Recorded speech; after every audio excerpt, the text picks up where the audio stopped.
Amén. Pues bienvenidos, Dios te bendiga también a aquellos que nos visitan a través de las redes sociales.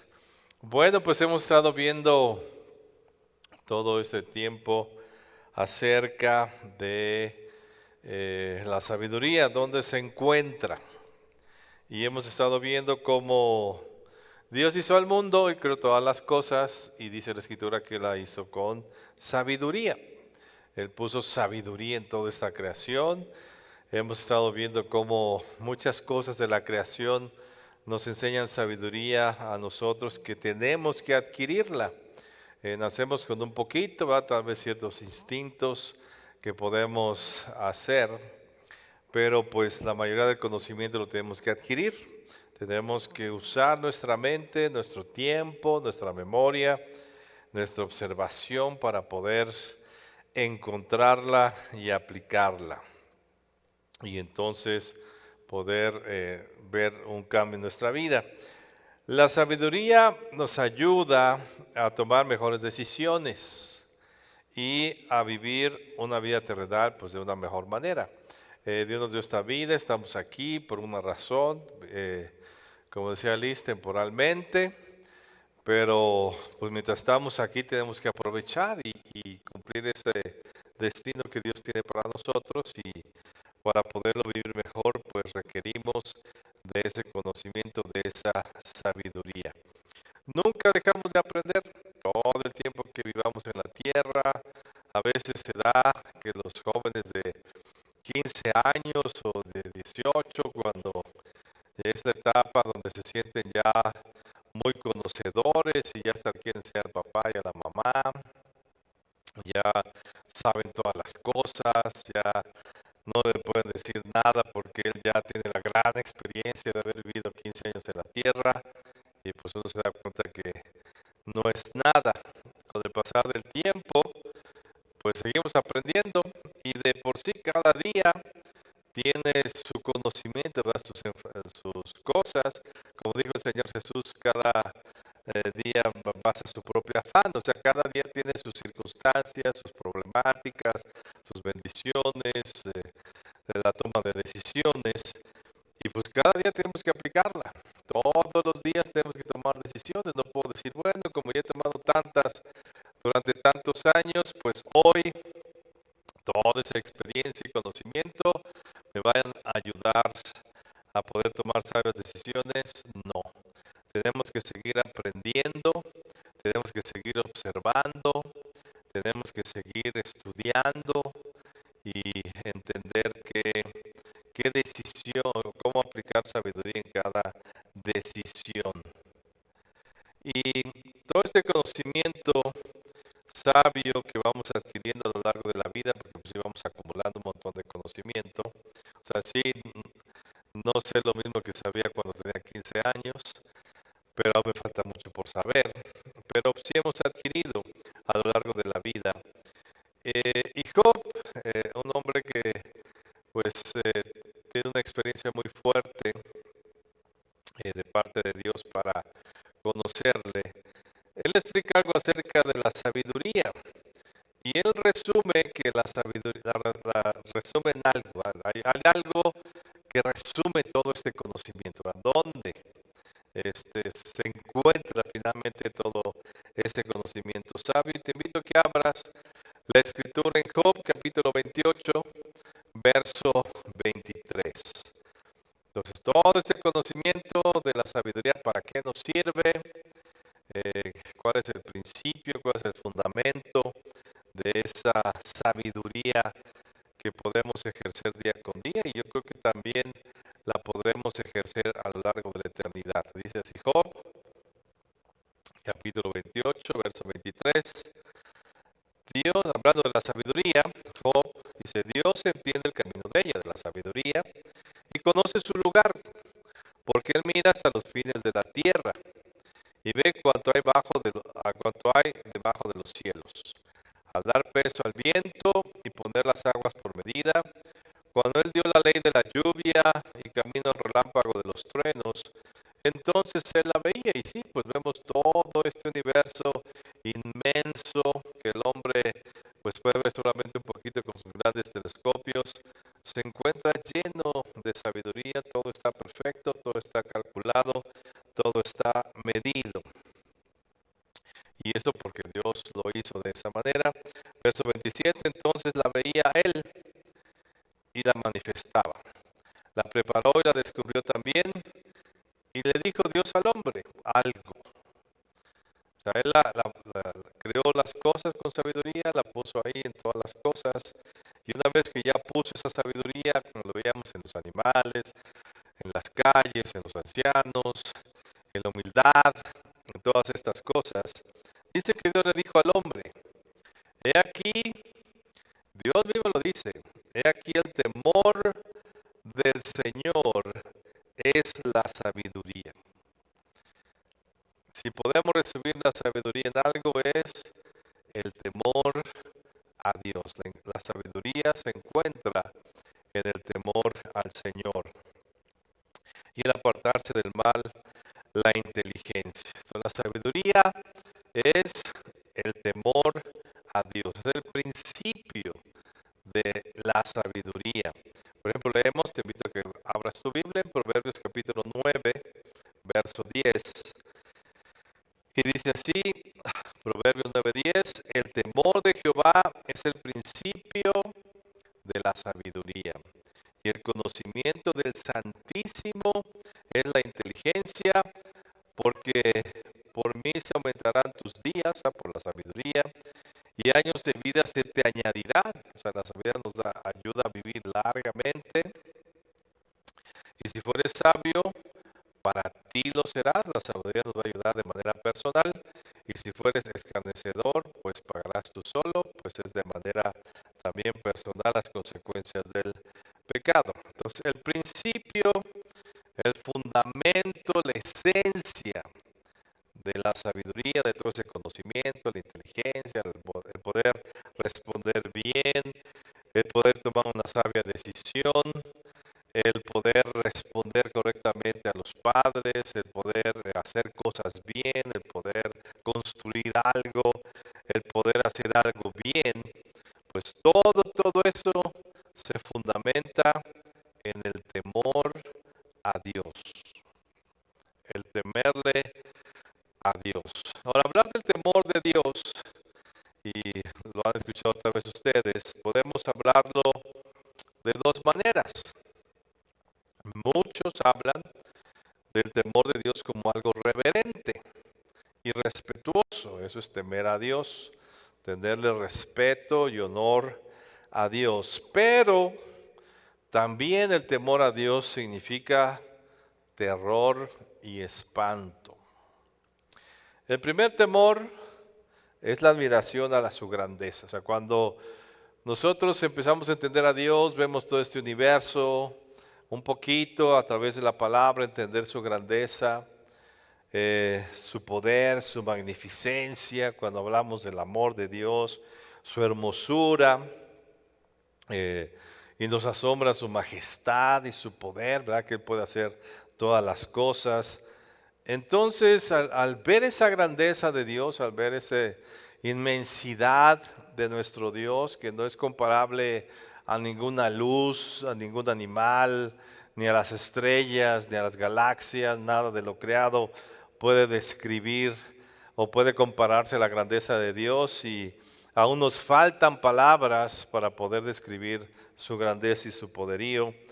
Cuando entendemos todo esto, y vemos nuestra pequeñez, ¿verdad? Nuestra insignificancia al lado de su gloria, entonces nuestra reacción primera es el respeto a Dios, porque Él es Dios, ¿verdad? Porque Él es grande y poderoso, y nuestra reacción ante todo esto, ante todas las cosas creadas, cuando Él hace un milagro en nuestra vida, ¿qué hacemos? Pues le adoramos, ¿verdad? Nuestra reacción primera es adorarle, le buscamos para entenderle más, nuestro deseo principal es obedecerle.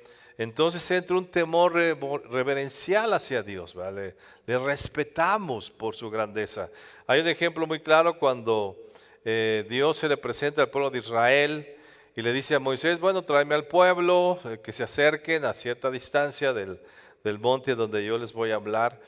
Dice que pues fue tal magnificencia, ¿verdad?, del poder de Dios, ese fuego que ellos vieron, esos sonidos que oyeron desde el monte, pues sí entró un temor, o sea, un respeto, decir, no, pues Él es Dios, dice, no, no, Él es Dios, nos vamos a morir si lo vemos porque Él es grande, Él es poderoso. Entonces sí, la manifestación de Dios nos causa un gran respeto a Él. Va a entenderlo cuando leemos la palabra, cómo es poderoso, cómo es grande, cómo es misericordioso y amoroso, pues nuestra respuesta es pues adorarle y bendecirle. Y esa es una forma reverente de temerle, ¿vale? Le reverenciamos, respetamos su palabra, respetamos su nombre. Nos acercamos a Él ante su presencia con respeto porque pues Él lo merece por quien es, por su grandeza. Entonces nos provoca, ¿verdad?, que el conocer todo esto, que Él merece, pues que le reverenciemos, que le adoremos, que le reconozcamos en nuestra vida como el único Dios y el único soberano de nuestras vidas. Por ejemplo, Génesis 1:1, lo primero con lo que comienza la escritura es, en el principio creó Dios los cielos y la tierra, o sea, Él es creador de todo. Él nos creó, Él creó todo lo que vemos y si es inmenso el universo y si las cosas que vemos a nuestro alrededor nos sorprenden, a veces hay paisajes, las montañas, hace poco veíamos las explosiones del Popocatépetl. Entonces todas estas cosas pues nos deja ver la majestuosidad de la creación. Decimos, bueno, si la creación es majestuosa, pues Dios es mucho más majestuoso porque Él es el creador de todas las cosas. Y una y otra vez la escritura habla acerca de Dios creador de todas las cosas. Deuteronomio 10:14 nos dice, he aquí de Jehová Dios son los cielos y los cielos de los cielos, o sea, más allá del universo, la tierra y todas las cosas que hay en ella. O sea, Dios es dueño de todo. Cuando nos impresionamos cuando alguien tiene una gran casa, decimos, wow, o sea, qué impresionante casa tienes, ¿no? O un carro así muy bonito, decimos, bueno, wow, ¿cómo puedes ser propietario de este carro? Y nos admiramos, tendemos a admirarnos, ¿verdad?, por las cosas grandes que vemos. Entonces, cuando vemos este universo y su belleza y su grandeza, y entendemos y reconocemos que Dios fue creador de todo esto, pues le reverenciamos y le honramos por ser creador de todas las cosas. Y no se diga, cuando nos vemos a nosotros mismos en un espejo, vemos nuestra vida, vemos lo que somos y reconocemos que Él nos hizo, como dice Salmo 100, verso 3, reconocer que Jehová es Dios, Él nos hizo y no nosotros a nosotros mismos, pueblo suyo somos y ovejas de su prado. Entonces, más todavía, porque no solamente Dios es creador de este universo, sino es nuestro creador. Es quien nos dio la existencia, por Él vivimos, por Él respiramos, y pues cómo no honrarle por la vida que nos ha dado, por la existencia. Entonces entra ese temor reverente y ese respeto cada vez que nosotros hablamos de Dios. Y tristemente ahora, con tanto conocimiento, la vanidad del ser humano ha hecho que ya no se le respete, que muchos no respeten a Dios, y entonces pues entra la vanagloria del hombre y se cree autosuficiente, y entonces empiezan a menospreciar a Dios y vemos pues conceptos y frases hacia nuestro Dios degradantes que pues pobres seres humanos, porque ojalá Dios les dé entendimiento y no lo hagan así. Pero nosotros que le amamos y le reconocemos, pues le honramos y le reverenciamos por habernos creado y por ser nuestro creador. Entonces ese es el temor, ¿verdad? Por temor a Él, si está Dios, pues respetamos su presencia, respetamos su nombre, respetamos su palabra. Eso es sabiduría, entenderlo y reconocerlo. Y la sabiduría entra en esto, que al ver la grandeza de Dios y ver nuestra posición, pues reconocemos nuestra dependencia y le buscamos entonces para que Él nos bendiga. y le pedimos las cosas con respeto y nos acercamos a Él para pedirle que nos siga sosteniendo. Entonces es parte de vivir mejor, pues depender de Dios en nuestra vida, de no sentirnos autosuficientes y decir yo puedo solo, yo solito voy a hacer las cosas. Decimos, no, Señor, yo sin ti no puedo hacerlo, te necesito a ti, te necesito cada día. Entonces cada día nos levantamos, le buscamos, dependemos de Él. Tenemos un problema y le buscamos, Señor, ayúdanos. Tenemos enemigos, Señor, pues defiéndenos, como lo hace David en muchos de sus salmos. Entonces es parte de el reconocimiento y ese temor reverencial hacia Dios, pues nos hace ser sabios en depender de Él y no depender de nosotros. Entonces por eso hay sabiduría en ese temor reverencial hacia Dios, porque reconocemos nuestra pequeñez, nuestra debilidad, y entonces le podemos buscar y depender de Él. Pero no basta para nuestra naturaleza pecadora solamente tener este temor reverente. No es suficiente para hacer las cosas bien. No es suficiente solamente ser reverentes a Dios para actuar sabiamente.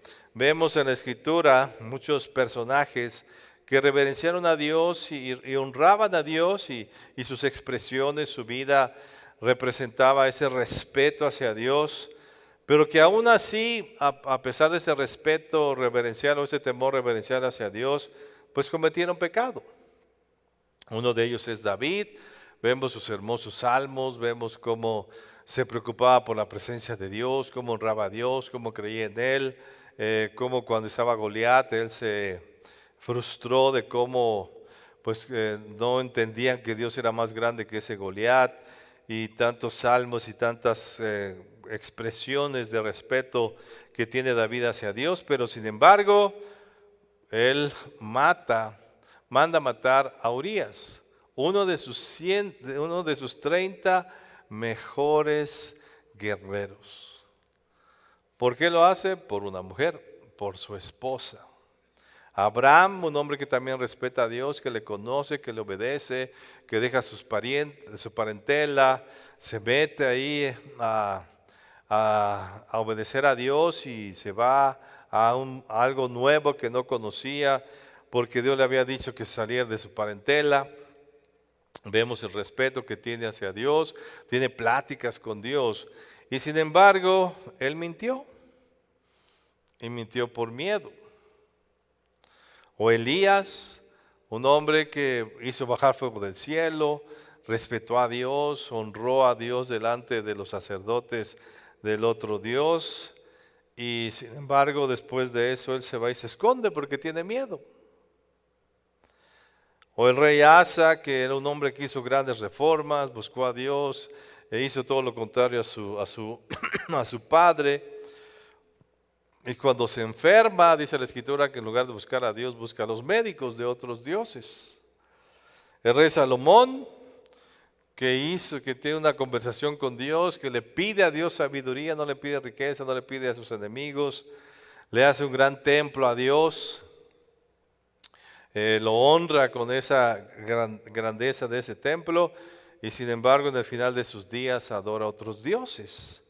O Pedro, que amaba a Dios, que dejó su vida de pescador, dejó sus redes y se fue a buscar a seguir al Señor Jesús, y pues pagó el precio de seguir al Señor Jesús, y en el momento crucial pues niega al Señor Jesús.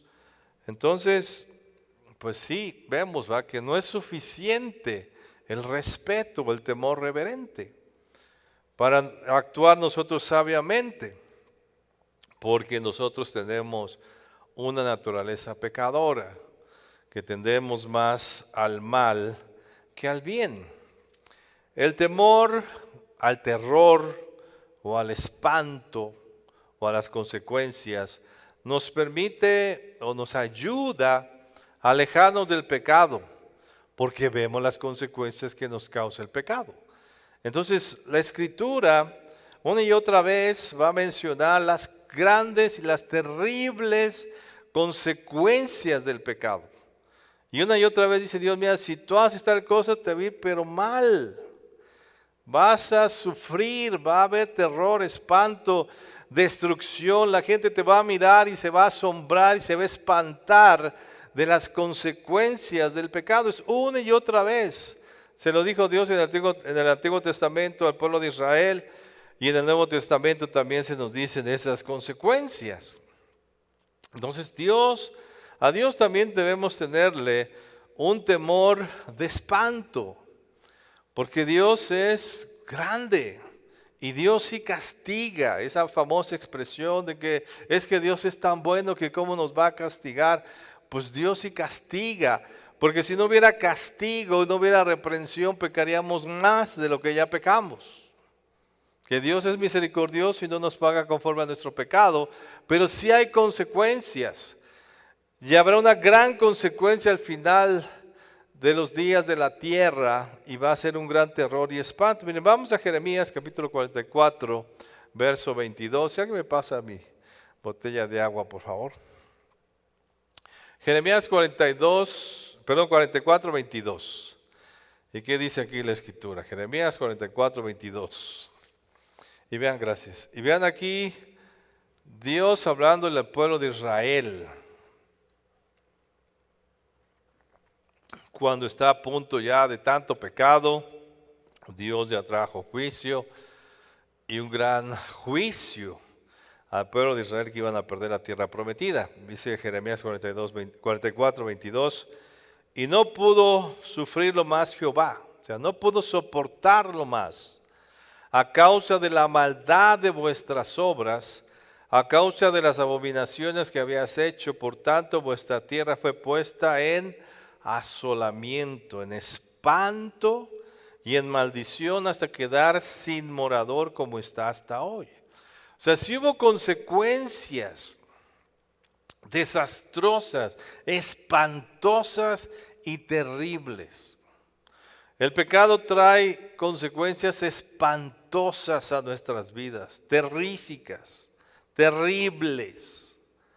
Y es necesario, porque si no, entonces no nos alejaríamos del pecado. Y así fue, trajo esas consecuencias terribles al pueblo de Israel, al pueblo escogido. Verso 23, porque ofrecisteis incienso y pecáis contra Jehová, y no obedecisteis a la voz de Jehová, ni anduviste en su ley, ni en sus estatutos, ni en sus testimonios. Por tanto, ha venido sobre vosotros este mal, como hasta hoy. Entonces, a Dios hay que tenerle miedo a su castigo, no al del diablo. Job lo tenía muy presente, y cuando todo lo que le pasa en su vida, él no culpa. Vas a ver, y tú lees a lo largo de todos los capítulos de Job, Job jamás le echa la culpa al diablo. Jamás dices que los demonios me atacan, es que los demonios me están poniendo trampas. No, él dice, Dios me tiene en esta situación. Y por eso a quien le suplica que le quite ese castigo, no es que se pone a pelear contra el diablo, no, le dice a Dios que se lo quite, porque las consecuencias sabía que las estaba trayendo Dios. Las consecuencias del pecado es Dios quien las trae. Puede usar al diablo, al devorador, a quien sea, pero es Dios quien trae esas consecuencias. Por eso debemos tenerle miedo a Dios, sí. Miedo a que te castigue duramente por el mal que estás haciendo, como le pasó al pueblo de Israel. Israel sufrió, y aún tú puedes ver recientemente esto de la Segunda Guerra Mundial y ver todos esos judíos ahí muertos en las cámaras de gas. Es terrible ver todo eso. El pueblo escogido sufriendo tanto. Y a veces miramos en nuestras vidas, aún en la iglesia, y vemos a cristianos, pero ¿cómo puede sufrir tanto ese cristiano? Porque hay consecuencias del pecado. Hay que tenerle miedo a Dios y portarnos bien, para que no nos castigue Dios conforme al pecado que nosotros hacemos. Mateo 24, 21, el Señor, refiriéndose al fin de los tiempos, dice así: porque habrá entonces gran tribulación, cual no la ha habido desde el principio del mundo hasta ahora, ni la habrá. O sea, Dios va a castigar al mundo como nunca. Y hemos escuchado cosas terribles que han pasado, terremotos, tsunamis y explosiones de volcanes a lo largo de la historia, grandes destrucciones devastadoras, guerras devastadoras que nos espanta. Pues dice el Señor, el mundo va a sufrir lo que no ha sufrido nunca por causa de su pecado y de su maldad. O sea, hay que tenerle miedo a Dios también. Respeto no solamente a su grandeza, sino miedo a su castigo, al poder de su castigo, al poder de su juicio, al poder de su soberanía, porque Él puede hacerlo, porque Él es Dios. Dice verso 22, el Señor Jesús diciendo, y si aquellos días no fuesen acortados, nadie sería salvo de tal destrucción, mas por causa de los escogidos, aquellos días serán acortados. O sea, Dios aún dentro del castigo tiene misericordia, pero sí hay que tenerle miedo a Dios. Hay gente que dice que Dios no ama mucho y por eso peco. Pues el pecado te va a traer consecuencias, y cuáles consecuencias desastrosas, espantosas, terribles, dolorosas, que a veces vemos y decimos, ¿cómo? Por eso hay que tenerle miedo a Dios también. Hebreos 10:30 dice, pues conocemos al que dijo, mía es la venganza, yo daré el pago, dice el Señor. Y otra vez, el Señor juzgará, dice aquí, a su pueblo, y podemos decirlo aquí, a su iglesia. Horrenda cosa, horrenda. Esta es la expresión que utiliza el autor de Hebreos. Horrenda cosa es caer en las manos de un Dios vivo, no del diablo, no de los brujos, no del mal de ojo. No, horrendo es caer en las manos de un Dios vivo. Entonces sí hay sabiduría en temerle a Dios, a su castigo, para portarnos bien, para no exceder los límites, para no hacer lo incorrecto. En la actualidad hay un mensaje ahí en muchas iglesias donde se dice, Dios te perdona, Dios te ama, tú haz lo que no importa lo que hagas. Pues es que el pecado trae consecuencias, lo vemos en el Antiguo Testamento y lo vemos en el Nuevo Testamento. Hay consecuencias, sí hay perdón, pero cuando dejamos de hacer las cosas. Entonces sí, la sabiduría es temor a Dios de miedo. Hay sabiduría al tenerle miedo a Dios, porque entonces nuestra acción va a ser diferente. La vamos a pensar antes de hacer algo. Lo vamos a meditar. Si vemos las consecuencias, por eso la Biblia nos advierte y una y otra vez las causas y las consecuencias que tiene el pecado para que nos detengamos. Por eso nos los dice. No lo dice simplemente poéticamente. Lo dice para que nos detengamos. O sea, no lo hagas porque si lo haces te va a pasar esto. Hay sabiduría en ello. Hay sabiduría en la reprensión. Si Dios no nos castigara de esa manera, haríamos lo que quisiéramos y no nos pasaría nada. Seríamos un desastre de pecados. Y ya lo vimos a lo largo de la historia. ¿Qué hace la gente sin Dios? Que no le teme a Dios, hace lo que se le pega la gana. Sus niveles de maldad son muy altos. Y por supuesto trae consecuencias. Pero Dios protege a su pueblo. ¿Cómo? Pues dándonos las consecuencias que tiene y que tendrá el pecado para que la pensemos antes de hacer algo. Antes de hablar mal de alguien, piénsalo. Antes de ser chismoso, piénsalo. Porque el chisme trae consecuencias. Antes de ofender a tu hermano, o a tu pariente, o a quien sea, piénsalo. Porque trae consecuencias el hablar mal de las personas o de ofenderlos. Antes de robar algo, piénsalo. O sea, antes de actuar, piénsalo. Porque esa acción puede traer consecuencias horrendas, difíciles, espantosas a tu vida. Y Dios ya nos lo advirtió. ¿Hay sabiduría en el temor de Dios? Sí, porque nos ayuda a pensar antes de actuar. Y nos ayuda a diferenciar ese temor a Dios. Ese miedo nos ayuda a pensar para no cometer un pecado que nos traiga graves consecuencias. El temor a Dios tanto como el temor de terror o de miedo, son sabiduría para nosotros, los dos, porque nos permite entender quiénes somos. Primero nos deja ver que somos débiles, que somos pequeñitos y que somos creación y dependemos de nuestro Creador. Y también nos permite tener miedo a Dios para saber que Él es un Dios soberano y que castiga la maldad duramente. El mismo diablo será castigado por Dios duramente, porque Él es Dios. Él es justo y perfecto y nadie le puede decir nada. Entonces, tengámosle miedo a Dios y tengámosle respeto. Y eso nos ayudará a actuar de manera más sabia. Y podremos alargar los días en la faz de la tierra. Así nos cuidaremos de no pecar. Pensaremos antes de hacer algo difícil, algo malo que nos traiga consecuencias. Miren, podemos ser sabios para hacer grandes edificios, el hombre lo ha logrado. Para hacer grandes aparatos, el hombre ha inventado grandes aparatos, grandes cosas a lo largo de la historia. Ha hecho grandes naves, grandes barcos. Ha hecho cosas impresionantes, que aún nos seguimos impresionando todo lo que el hombre está inventando. Tiene mucho conocimiento acerca de la medicina, de la física, de la química. Hay mucho conocimiento. Pero todo esto, todo ese conocimiento, toda esta sabiduría, no servirá de nada si nos olvidamos temerle, si nos olvidamos de respetarle. Por eso el temor a Jehová es el comienzo de una vida sabia y exitosa. Inclina tu rostro un momento.